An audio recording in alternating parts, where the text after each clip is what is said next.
पृथ्वी music परचिन केहू के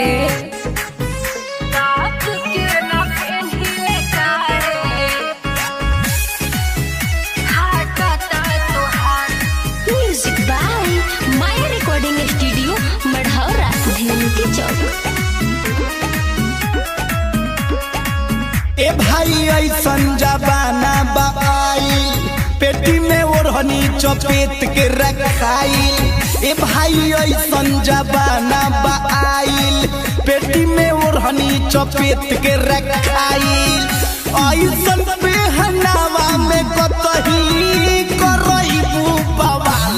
केहू के बाप के न पेन्हिले काहे फाटता तोहार। केहू के बाप के न पेन्हिले काहे फाटता तोहार। केहू के बाप के न पेन्हिले काहे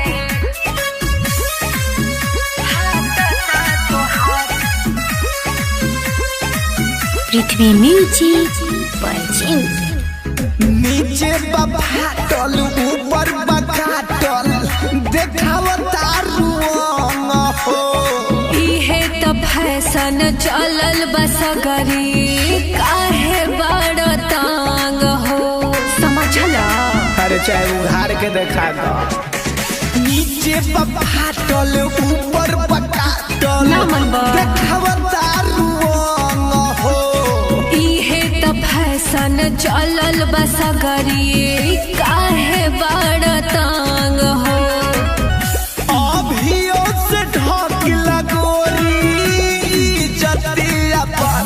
केहू के बाप के न पेन्हिले काहे फाटता तोहार।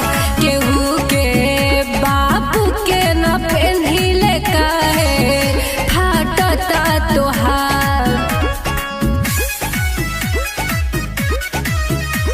केहू के बाप के न पेन्हिले काहे